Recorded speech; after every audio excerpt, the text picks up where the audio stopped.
o maior proclamador e principalmente do Evangelho que nos foi transmitido pela cruz de Cristo. E o apóstolo Paulo é aquele homem que enfrentou inclusive os demais apóstolos, para que eles fossem retos diante do Senhor, para com a proclamação do verdadeiro Evangelho de Jesus Cristo. Um Evangelho que não pode ser, de forma nenhuma, vituperado por quem quer que seja. Tem que ser um Evangelho puro e simples, exatamente como ele é e como a palavra de Deus nos apresenta. De forma que qualquer nuance de atitude da nossa parte, ou de pensamento na nossa mente, que temos que fazer ou deixar de fazer para alcançar a graça salvadora de Jesus, está errado, está fora do Evangelho da graça, porque o Evangelho da graça é pura graça mesmo. E, como eu já disse no início, não há nada que possamos fazer para alcançar a nossa salvação. Quem somos nós? Você pode dar a sua própria vida, que você não conseguirá alcançar esta grande salvação. Você pode dar todos os seus bens para os pobres, e você não alcançará a sua salvação. Então não há o que você possa fazer ou deixar de fazer. Só existe uma possibilidade: crer na obra que Cristo realizou na cruz do Calvário. Amém? E é sobre isso que nós queremos falar nessa noite. É sobre isso que o apóstolo Paulo fez questão de falar aos Gálatas, porque os Gálatas estavam desvirtuando o Evangelho salvador de nosso Senhor Jesus Cristo. Por isso eu vos convido a ler a palavra do Senhor, que para mim já está aberta aqui, Gálatas, capítulo 1, eu já li e vou ler novamente para ficar bem gravado no nosso coração. Eu vou ler 9 versículos, mas certamente eu falarei apenas de 2 versículos destes 9 que nós falamos. Vou ler os 9 para que possa ficar bem gravado no nosso coração. Assim diz a palavra do Senhor. Mas antes, porém, vamos orar mais uma vez. Amém? Querido Deus, eis-me aqui diante do Senhor. Nada tenho a oferecer por mim mesmo, ó Deus, mas me coloco como instrumento do Senhor neste momento. Eu quero ser boca do Senhor, ó Deus, nesta hora para falar ao coração dos irmãos. Usa-me, ó Deus eterno, e fale à tua igreja neste momento. Eu abençoo cada irmão neste momento para receber a palavra do Senhor, não só na mente, mas que esta palavra desça acima de tudo para o coração, ó Deus, e que possamos viver para a glória e para o louvor do teu nome. Amém? O Evangelho de Paulo, o apóstolo. Paulo, apóstolo, não da parte de homem, nem por intermédio de homem algum, mas por Jesus Cristo e por Deus Pai, que o ressuscitou dentre os mortos. E todos os irmãos, meus companheiros, às igrejas da Galácia. Graça a vós outros e paz da parte de Deus nosso Pai e do Senhor Jesus Cristo. Grifo meu, os versículos 4 e 5. O qual se entregou a si mesmo pelos nossos pecados, para nos desarraigar deste mundo perverso, segundo a vontade de Deus Pai, a quem seja a glória pelos séculos dos séculos. Amém. Admira-me, continua o apóstolo Paulo, admira-me que estejais passando tão depressa daquele que vos chamou na graça de Cristo para outro evangelho, o qual não é outro senão que há alguns que vos perturbam e querem perverter o evangelho de Cristo. Mas ainda que nós, ou mesmo um anjo vindo do céu, vos pregue evangelho que vá além do que vos temos pregado, seja anátema. Assim como já dissemos, e agora repito, se alguém vos prega evangelho que vá além daquele que recebestes, seja anátema. Seja anátema.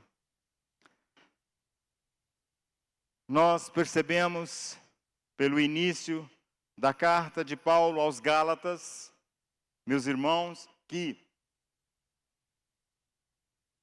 essa mudança brusca do apóstolo, logo no início, de saltar da saudação inicial à igreja para falar, para defender o evangelho de nosso Senhor Jesus Cristo, para defender, e nós podemos afirmar aqui talvez, como a maioria dos estudiosos e a maioria dos pregadores, para defender o seu evangelho. O apóstolo Paulo, então, ele dá esse salto da saudação para defender o seu evangelho. O evangelho da graça de Deus. O evangelho do grande evento no qual a graça de Deus foi exibida, foi estampada para cada um de nós. Este evangelho que traz ao nosso coração paz. Este evangelho que não é mérito meu, esse evangelho que não é mérito seu, não é mérito dos apóstolos, não é mérito nem de Maria, a Virgem, que deu à luz a Cristo Jesus, não é mérito dela, é mérito único e exclusivamente do nosso Senhor e Salvador Jesus Cristo. A obra redentora, a obra salvadora do Senhor, ela não foi arquitetada em coração humano, ela não foi criada no coração humano, ela foi criada pelo próprio Deus, ela foi arquitetada e ela foi executada pelo próprio Deus. E a obra redentora do Senhor nas nossas vidas, ela abrange tanto o Pai, quanto o Filho, quanto o Espírito Santo. E a ação última da obra redentora ficou para o Espírito Santo, que atua e atuará até o último a ser salvo neste mundo. O Espírito Santo estará atuando nesta obra redentora, porque é o Espírito Santo que nos convence da justiça, do pecado e do juízo. E isso nada mais é do que a obra salvífica, a obra de salvação de nosso Senhor Jesus. E aqui o apóstolo Paulo, ele faz questão de sair imediatamente das saudações iniciais e defender o seu evangelho. Porque, como ele disse aqui, admira-me que estejais passando tão depressa daquele que vos chamou na graça de Cristo para outro evangelho. E o outro evangelho que o apóstolo Paulo está falando aqui, meus queridos, é aquele evangelho chamuscado com a natureza humana para alcançá-lo. É aquele evangelho chamuscado com a obra humana, com a obra do ser humano para alcançar essa salvação. E não existe obra humana, não existe nada que possamos fazer ou deixar de fazer para alcançar a graça de Deus. Nós temos apenas que acreditar e deixar que o Espírito Santo introduza na nossa mente e no nosso coração esta obra redentora de Cristo Jesus, realizada ali na cruz do Calvário. Logo na parte introdutória, o apóstolo Paulo resume o conteúdo da sua mensagem apostólica. E ele faz questão de focar unicamente na obra de Cristo e nada mais, como ele mesmo disse aqui. Tudo que vai além da obra de Cristo realizada na cruz do Calvário tem que ser considerado amaldiçoado, tem que ser considerado anátema, porque nada pode ir além da obra redentora.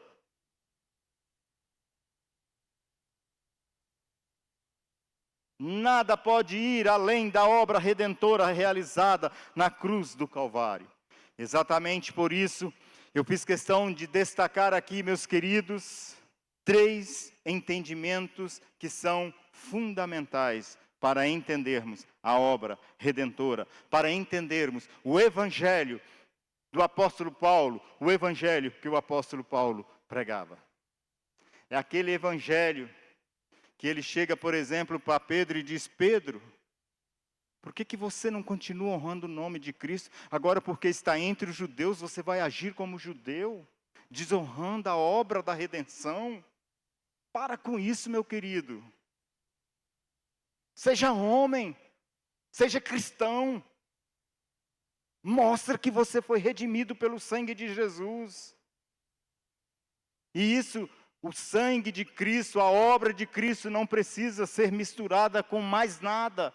Ela por si só é eficiente. E o apóstolo Paulo então foca na obra de Cristo. Para tanto, então, meus queridos, eu destaco aqui 3 entendimentos que são fundamentais para este momento, para a obra de Cristo.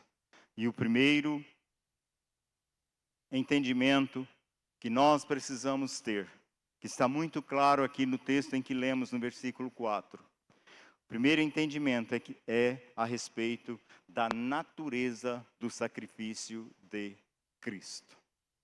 A natureza do sacrifício de Cristo está aí no versículo 4, na primeira parte. Diz assim: o qual se entregou a si mesmo pelos nossos pecados. Gravem isso, meus queridos. O qual entregou a si mesmo pelos nossos pecados. E baseado apenas nesta pequena frase do apóstolo Paulo, que nos revela algo extraordinário, eu trago 3 verdades dignas de notas sobre essa primeira parte do versículo 4. Primeiro, e isso precisa ficar bastante claro, a respeito da natureza do sacrifício de Cristo nas nossas vidas. Primeiro, Cristo não foi para a cruz por fraqueza. O texto que nós lemos, ele é claro, diz: ele entregou a si mesmo, não porque foi um fraco, não porque foi vencido, não porque foi vencido ou foi um fraco, pelo contrário, ele não foi para o madeiro também como um mártir, porque nunca isso esteve no coração de Jesus, ser apenas um mártir, ser apenas lembrado como um mártir.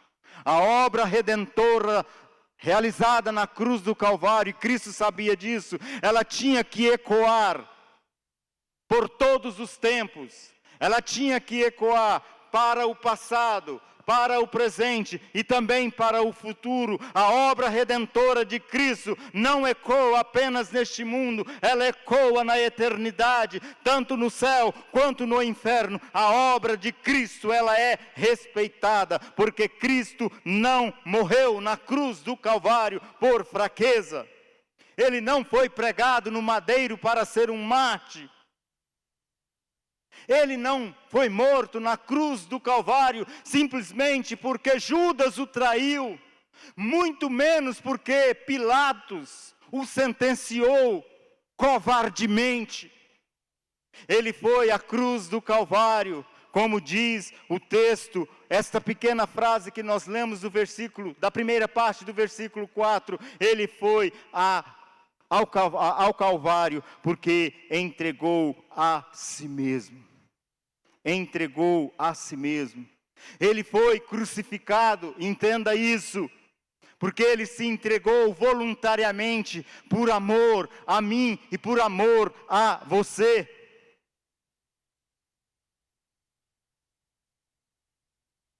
Ele se entregou voluntariamente por amor a mim e por amor a você. João 10, versículo 11, diz assim: eu sou o bom pastor. E o que o bom pastor faz?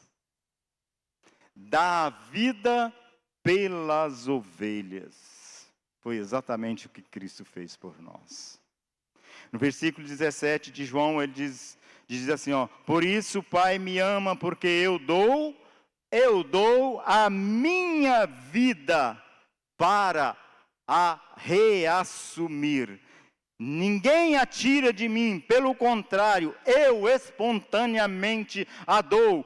Tenho autoridade para a entregar e também para reavê-la. Este mandato recebi de meu Pai. O que Cristo está falando aqui, meus queridos? Ele está dizendo que Ele se entregou na cruz voluntariamente, por amor a mim e por amor a você. Você sabe o que Ele está dizendo aqui quando Ele diz que a qualquer momento Ele poderia reassumir a sua vida? Porque a qualquer momento Ele poderia dizer: basta, não quero mais. Mas enquanto o Senhor Jesus não percebeu que tudo o que havia sido exigido para a salvação da humanidade, enquanto ele não percebeu que tudo que foi exigido deveria ser alcançado, ele não bradou. Mas quando ele percebeu que a obra redentora ali na cruz do Calvário já estava completa, que não precisava mais ele permanecer na cruz, então ele brada: está consumado.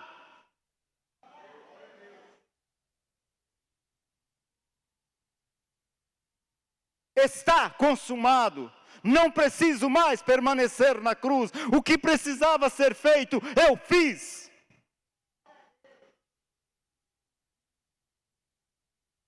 E o Valdemar não vai precisar mais vender todos os bens da sua família para uma outra família para alcançar a salvação, porque basta crer na obra redentora de nosso Senhor e Salvador Jesus Cristo.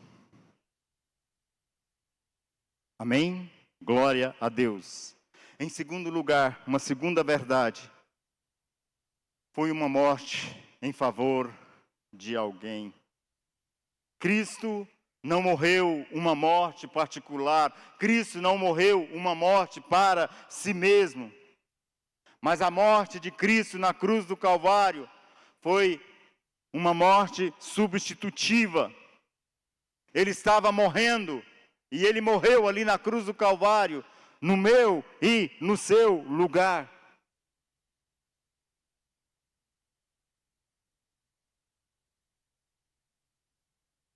Adolf Paul diz assim: como inocente, deixou-se executar como culpado, para que os culpados assumissem o lugar de justo. Foi para a cruz como culpado, embora não tivesse culpa nenhuma. Mas ele foi para a cruz, para que os culpados não fossem entregues à condenação, como de fato já existia. Jesus se entregou. A palavra de Deus é clara aqui. O qual se entregou a si mesmo pelos nossos pecados. Ele se entregou na cruz do Calvário pelos nossos pecados. Foram os meus pecados, os seus pecados, os pecados do último homem a nascer no planeta Terra, que levaram Jesus à cruz. Porque ele não tinha pecado. Ele não tinha por que ir à cruz. Mas ele foi por amor. Ele se entregou por amor. Os nossos pecados levaram Jesus à cruz. E a terceira e última verdade, a respeito da natureza do sacrifício de Cristo. Cristo não se entregou também na cruz em troca de riquezas, ou em troca de ouro, nem de prata. Ele não se entregou na cruz do Calvário em troca de animais de sacrifícios, nem de cordeiros pascais.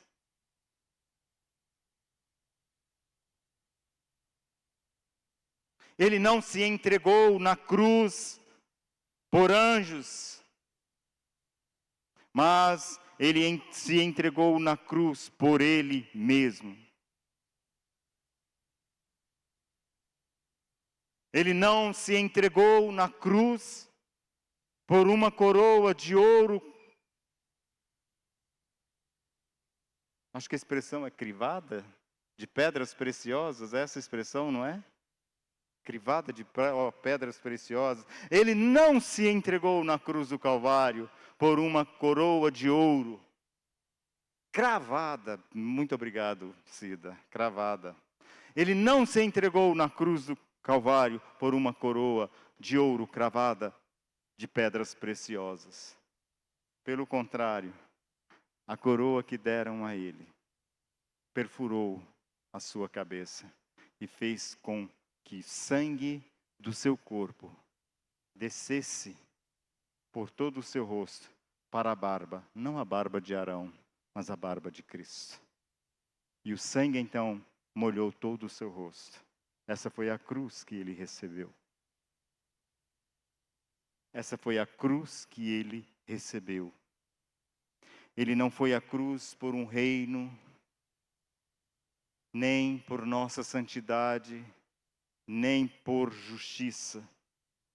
O texto é claro em afirmar: Cristo foi à cruz pelos nossos pecados. Cristo foi à cruz pelo meu e pelo seu pecado, porque pecado não existia nele. Mas ele se fez culpado para que nele fôssemos todos absolvidos. Esta é a natureza do sacrifício de Cristo. E um segundo entendimento que precisamos ter, além da natureza, nós precisamos entender o propósito do sacrifício de Cristo ali na cruz do Calvário. Veja a parte B do versículo 4 que diz assim, olha só, a primeira parte que nós falamos, o qual se entregou a si mesmo pelos nossos pecados, para nos, preste atenção nisso aqui, que isso aqui é extraordinário, para nos desarraigar deste mundo perverso. Para nos desarraigar deste mundo perverso.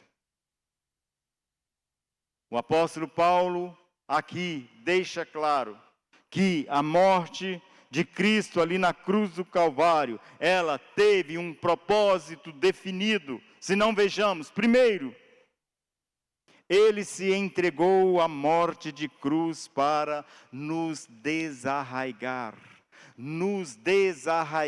deste mundo e nos transportar para o reino do Filho do seu amor.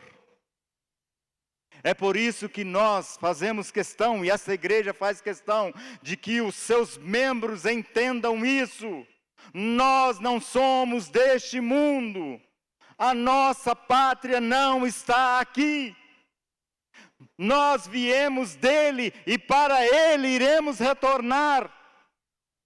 E nós precisamos entender isso, porque este foi o propósito do sacrifício de Jesus ali na cruz do Calvário. Ele já nos transportou, Ele não vai nos transportar quando nós morrermos, não. Nós já fomos transportados do reino das trevas para o reino da luz do seu amor. Nós já fomos arrancados das mãos de Satanás, do adversário de Deus, e nós fomos entregues a Cristo. Nós já fomos arrebatados da casa do valente, e estamos agora nas mãos de Cristo, de forma, meus queridos, que o Evangelho O Evangelho é uma libertação. Nós não somos mais escravos do pecado. Cristo nos libertou. Nós somos livres em Cristo Jesus. Nós somos livres em Cristo Jesus, porque Ele se entregou, diz o texto, para nos desarraigar, tirar as nossas raízes deste mundo e colocar no reino do Filho do seu amor. O nosso destino é a eternidade. Nós, quando morremos, isso aconteceu com Charles, com o irmão Zé, com a irmã Conceição. Eles voltaram para a casa do Pai, voltaram para as suas raízes. E nós estamos aguardando este momento também. Um dia nós iremos retornar para casa. Precisamos entender isso, precisamos viver isso, porque este foi o propósito pelo qual Jesus se sacrificou na cruz do Calvário. Amém? Em segundo lugar, a palavra desarraigar no grego é exário. Acho que ela aparece aí, não sei, aparece? Aparece? Apareceu, está ali. Esta palavra significa resgatar. Resgatar. E pressupõe o resgate daqueles que estão em grande perigo. Essa palavra pressupõe isso. O inferno, prestem atenção nisso aqui, o inferno é o maior perigo.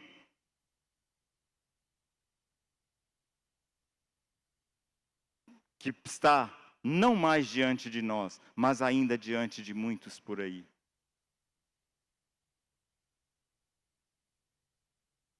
O inferno é o maior perigo. E esta palavra pressupõe exatamente isso. Resgate daqueles que estão em grande perigo. E o pior ainda, resgate daqueles que estão em perigo e que não têm nada o que fazer para se livrar. São incapazes de livrar-se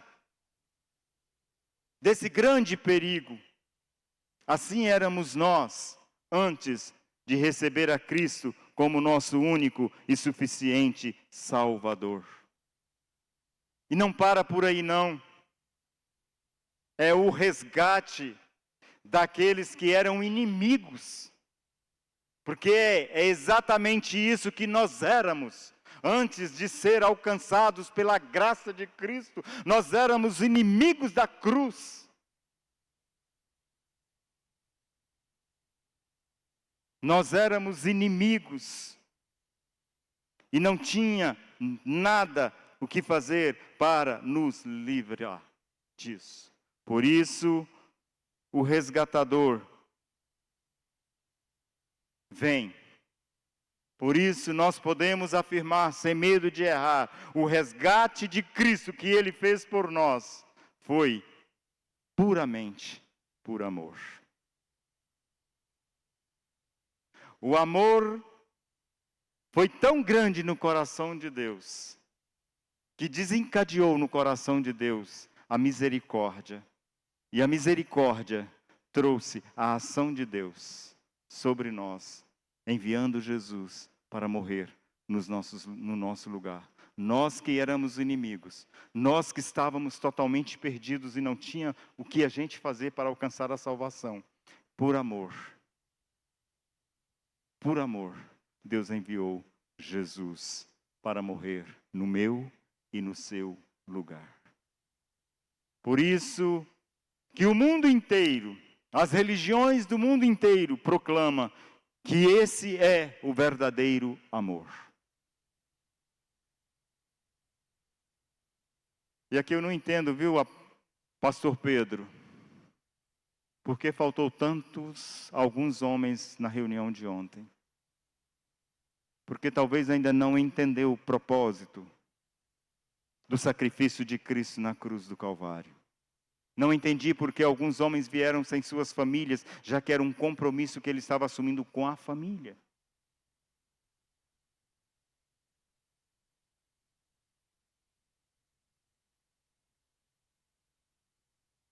Mas fazer o quê? Esse tipo de decepção, como pastores, nós temos que passar, não é isso, pastor? E em terceiro lugar, Paulo vem afirmar que Cristo morreu para nos libertar, para nos resgatar deste mundo perverso.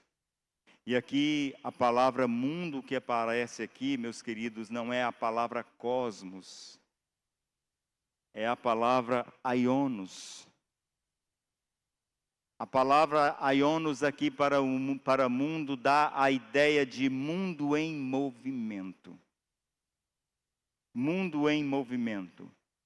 Dando-nos a entender que o mundo está em movimento. Dando-nos a entender, e nós podemos afirmar isso, a própria natureza está cansada. Por isso, os dias de hoje parece que não são mais iguais aos de 30 anos atrás. 30, 40 anos atrás, o dia começava e parece que custava acabar. A gente levantava às 6 da manhã e custava chegar 18 horas. A gente iniciava o mês de janeiro e a gente ficava na expectativa do Natal. E o Natal não chegava. Hoje em dia é diferente. Termina o mês de janeiro e você já começa a ouvir os sinos do Natal. É o mundo em movimento. É o mundo apressado para o seu fim. Essa primeira era, inaugurada por Cristo na sua primeira vinda, ela se encerrará com a segunda era, que é a era que nós aguardamos, que é o retorno de Cristo para buscar a sua igreja. Então será inaugurada a era de glória da igreja. E é por isso que nós ansiamos por este momento, pelo momento em que Cristo nos resgatará de uma vez para sempre deste mundo tenebroso, para estarmos para sempre com Ele na glória eterna. Amém? A palavra mundo aqui não é cosmos, a palavra mundo aqui é aionos, dando a ideia do mundo em movimento. O mundo cansado, já está cansado, já entregou os pontos, já estamos vivendo os últimos suspiros neste mundo. Ele está para se concluir e a nova era ser estabelecida por Cristo. A nova dispensação ser inaugurada por Cristo e nós vivermos o momento de glória da igreja. Quando iremos sentar à mesa na eternidade com o Senhor para participarmos da ceia, para lá ainda relembrarmos a obra redentora de Cristo Jesus. Mas, além do entendimento da natureza do sacrifício de Cristo, além do entendimento do propósito do sacrifício de Cristo, eu trago também o entendimento sobre a origem do sacrifício de Cristo, que está aí no versículo, na parte C do versículo 4, que diz assim, ó. Vamos ler o versículo todo para ficar bem decorado. O qual se entregou a si mesmo pelos nossos pecados. Foi a primeira parte, a natureza. Para nos desarraigar deste mundo perverso, o propósito. Mas, segundo a vontade de Deus e Pai. A origem do sacrifício está no próprio Deus Pai. Se não vejamos, primeiro, tudo na cruz, tudo no Calvário, toda a via crucis tudo aconteceu de acordo com a vontade de Deus. Nada foi circunstancial, nada foi por acaso. Tudo foi planejado pelo Pai. Tudo fez parte da obra que o próprio Deus arquitetou em seu coração. Tudo fazia parte de um plano de Deus para derrubar o mal por completo e libertar o homem do poder da maldade, do poder de Satanás. A palavra de Deus é clara em nos afirmar que existia o momento certo.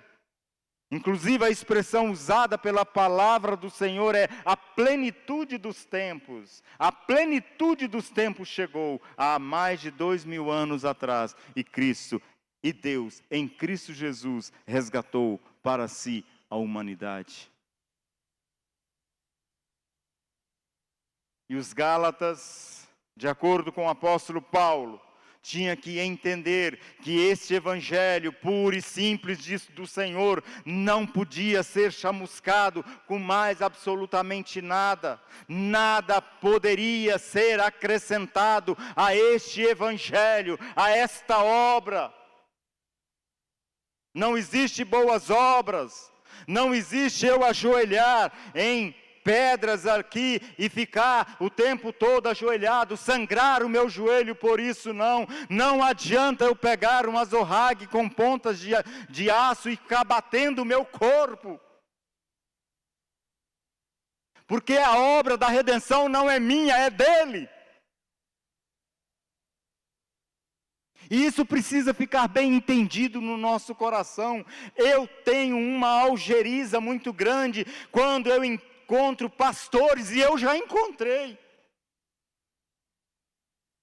Pastores que não têm certeza da sua salvação, não podem e não estão habilitados a serem pastores.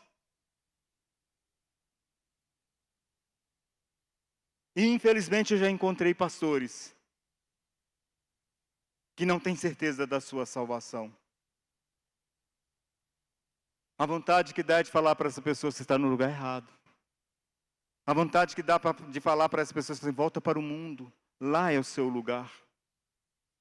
É exatamente por isso, meus queridos, que muitos que irão comparecer diante de Cristo, e Ele vai dizer para estes, apartai-vos de mim, porque não vos conheço. E eles vão dizer, mas nós não fizemos tanto em seu nome, não expulsamos demônios, não curamos os enfermos em teu nome, apartai-vos de mim, eu não vos conheço. Porque eu não preciso sair curando Raimundo e todo mundo por aí com a imposição das minhas mãos, não. Eu preciso, antes de tudo, é de ter certeza da minha salvação. É tudo o que você precisa também. Porque este foi o plano de Deus. Derrubar as obras de Satanás de uma vez para sempre e te libertar. Em segundo lugar, Cristo não foi à cruz por acidente. Não foi por acidente, ele foi voluntário. Ele não foi à cruz porque o mal prevaleceu contra ele. O seu sacrifício na cruz foi totalmente voluntário. O seu sacrifício na cruz foi totalmente de acordo com a vontade do Pai. Foi o próprio Deus quem o entregou por amor.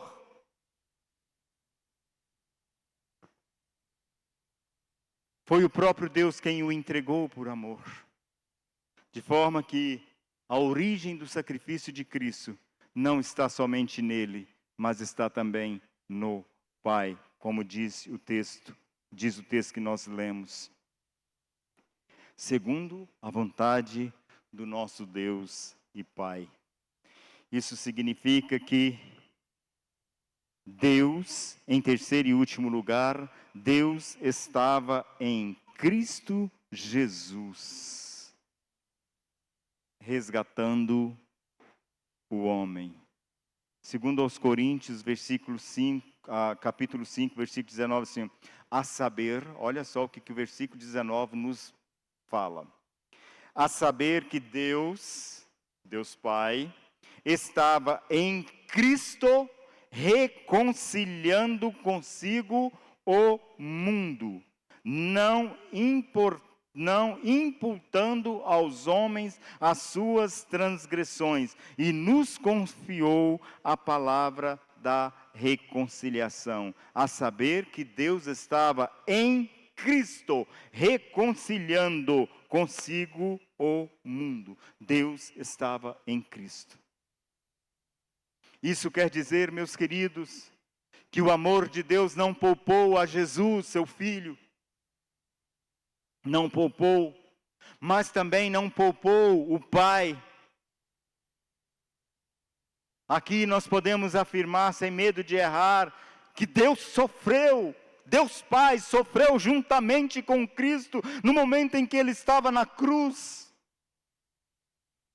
Não pensem vocês que Deus Pai não ouviu a oração de Jesus ali na cruz, em pleno e total, absoluto sofrimento. Eloi, Eloi, lama sabachthani. Deus ouviu essa oração. Deus meu, por que o Senhor me desamparou nesta cruz? Cadê o Senhor? A palavra de Deus nos diz que neste momento,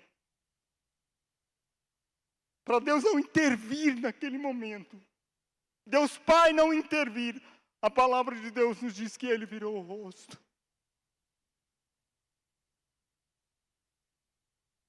Ele virou o rosto dele, porque Ele não podia tirar Jesus da cruz. Jesus tinha que chegar ao ápice e clamar e bradar em alta voz: está consumado! Eu fiz o que tinha que ser feito.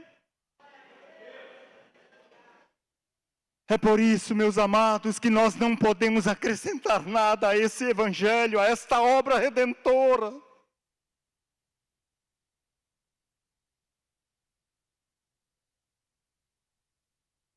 Não podemos. Não é eu orar demais que vai fazer com que eu seja salvo, não.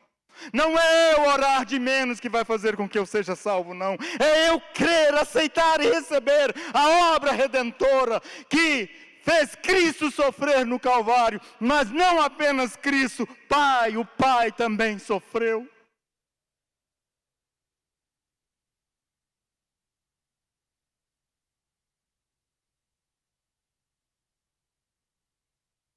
O Pai também sofreu. Deus estava em Cristo Jesus. A única coisa que eu peço, como pastores de vocês que sou, ponham isso no coração. E não permita que nada mais além disso venha para o seu coração no que diz respeito à obra da redenção. Porque se você fizer isso, você será arrebatado. Mas se não fizer, você corre risco de não ser arrebatado. Porque isso é o diferencial. Não é glória minha, não é glória sua. Por isso que eu passo para as nossas considerações finais. E é exatamente por isso que o apóstolo Paulo encerra essa pequena parte, o versículo 5, com uma doxologia extraordinária. Ele diz assim: a quem seja a glória pelos séculos dos séculos. E eu encerro falando para você: a glória não é minha, porque eu nada pude fazer para alcançar a salvação. Cristo fez tudo por mim na cruz. O apóstolo Paulo percebeu que os judeus estavam pervertendo o evangelho, estava incluindo na obra redentora o mérito humano a esta obra de Cristo que foi perfeita e cabal. E é exatamente por isso que eles buscavam para si glória. E o apóstolo Paulo termina com essa doxologia: a glória não é do homem, a glória é dele, o mérito não é do homem, o mérito é dele. Porque a obra de Cristo foi completa, a obra de Cristo foi perfeita, não podemos acrescentar absolutamente nada a esta obra. Por isso que o mérito e a glória é dele. Por isso que o apóstolo Paulo combate esses falsos mestres que diminuíam a obra da redenção e dessa forma roubavam a glória para si, a glória que deveria ser dele e não do homem, porque não existe nada que eu possa fazer para me glorificar da salvação. Somente a ele pertence a glória pelos séculos dos séculos. Assim encerrou o apóstolo Paulo. E esta é a palavra de Deus para o coração de vocês nesta noite. Amém? Vamos nos colocar de pé neste momento. Aleluia, glória a Deus.